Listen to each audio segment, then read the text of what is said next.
Episode की start में हम लोग देखते हैं कि हमें एक सबवे दिखाया जाता है जहाँ पे दो लड़के जा रहे होते हैं। तभी वहां से पीछे से कुछ तीन चार लड़के आते हैं और वो उसके सामने जा रहे हुए लड़के को धक्का दे देते हैं और तभी उनमें से एक आदमी उसका फोन निकाल के और उसका पर्स मार के लेके चला जाता है।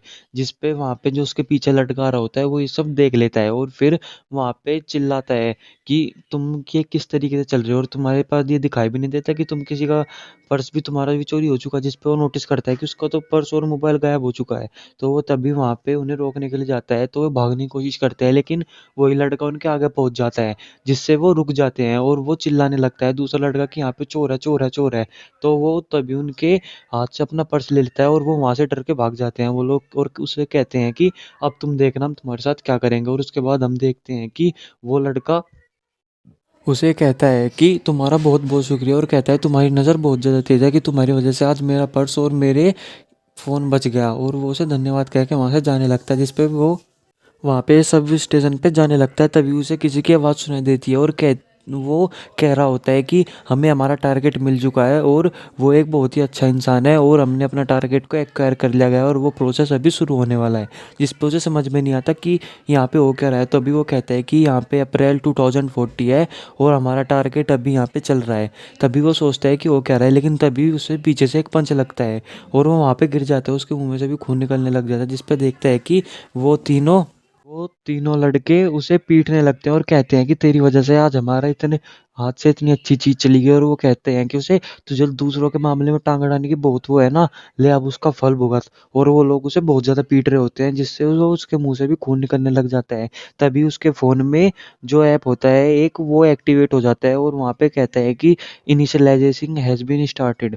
और हम देखते हैं कि वो लड़का तभी कहीं पे टेलीपोर्ट होने लग जाता है और वो वहां से जा रहा होता है। तभी उसकी आँख खुलती है तो कोई उसे बाहर से बुला रहा होता है कि यंग मास्टर भी उठ जाइए। जिस पे वो वहाँ पे तभी डॉक्टर को और वहाँ के पैट्रिच को बुला के लाता है जिस पे वो लोग बहुत खुश होते हैं। और वहाँ पे डॉक्टर कहते हैं कि ये होश में आ चुका है क्योंकि इसने बहुत ज़्यादा कल्टीवेशन की थी इंटेंसली, इसलिए मैं उस पे बेहोश हो गया था। जिस पे वो उसके फादर उसकी टाइम फिकर करने लगते हैं जिस पे वो कहता है कि आप कौन है। तो वो कहता है कि अरे मेरा लड़के की तो याददाश्त भी चली गई, वो मुझे भूल गया। तो उसके फिजिशियन तभी कहते हैं कि ये ज़रूर एक टेम्परेरी मेमोरी लॉस है, इसे कुछ दिन आराम करने दीजिए, ठीक हो जाएगा। जिस पे वो वहाँ से उसे आराम करने के लिए छोड़ के चले जाते हैं और वो कहता है कि मैं कहाँ पे आ गया, ये कौन सी दुनिया है।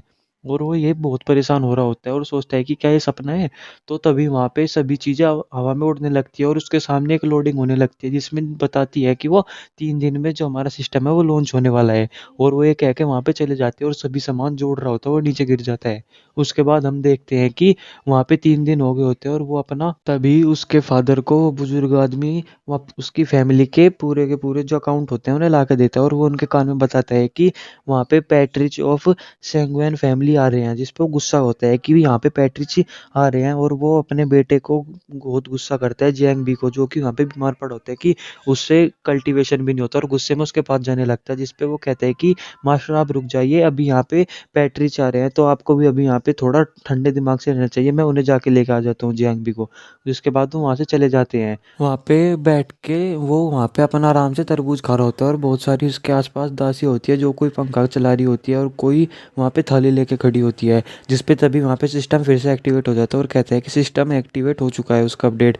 तो वो कहता है कि तुमने तो मुझे डरा दिया और वहाँ पे से वो उतनी जितनी भी वहाँ पे दासी होती है उन सभी को वापस भेज देता है। जिस पे वो सिस्टम उसे बताता है कि ये सिस्टम यहाँ पे एंगर के पॉइंट से चलेगा। जिस पे वो सोचता है कि ये तो बहुत ज़्यादा आसान है कल्टीवेशन, तो यहाँ पे सभी लोग इसी तरीके से करते हैं। तो वो कहती है कि नहीं, ये सिर्फ तुम्हें मिला है वो क्योंकि तुम हमारे चूजन वन हो, सिर्फ तुम्हारे पास एक यूनिक मेथड है।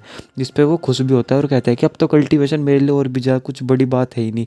और वो सोच कहता है कि मैं इस सपने में से कभी भी जाना नहीं चाहूँगा। जिस पे तभी वो बताती है कि ये सपना नहीं है, ये सब हकीकत है और तुम इस वक्त शिनजाओ विलेज में हो और तुम्हारा नाम जिंगनैन है।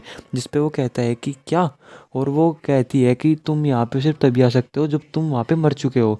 और वो कहता है कि सच में मैं मर गया हूँ और परेशान होता है। तभी वहाँ पे एक वही बूढ़े सर्वेंट आते हैं और उसे अपने साथ लेकर जाने लगते हैं और कहते हैं कि आपके फादर ने आपको बुलाया और यहाँ पे पैट्रिस सेंगवू आ रहे हैं।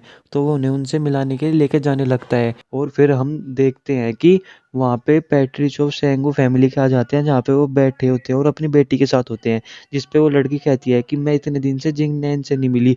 जिस पे वहाँ पे वो पैट्रिस भी कहते हैं कि हाँ, मैं जानता हूँ जिंगनैन कल्टीवेशन में बहुत अच्छा है, लेकिन वो कहते हैं कि जेंग भी अच्छा है दिखने में, लेकिन उसकी कल्टीवेशन इतनी कुछ खास नहीं है, वो कल्टीवेशन नहीं कर पाता। तभी वहाँ पे उसके फादर बोलते हैं कि चुप हो जाओ। और हम देखते हैं कि और वो तभी जब वहाँ पे जा रहा होता है तो वो देखता है कि उसके फादर उस पर गुस्सा कर रहे हैं और उसके पॉइंट्स बढ़ रहे हैं, और उसकी जो मशीन होती है वो भी ये कहती है कि आपके पास बहुत ज़्यादा पॉइंट हो चुके हैं और अब आप अपने आप को अपग्रेड कर सकते हैं। तो वो अपने आप को अपग्रेड करता है, तो वो लेवल 1 ची कंडेंसेशन रेल में पहुँच जाता है और बहुत खुश होता है। और फिर उन्हें कहते हैं कि अब चलिए आप हमारे साथ जहाँ भी जाना चाहते हैं। और यहीं पे एपिसोड ख़त्म हो जाता है। Thank you guys.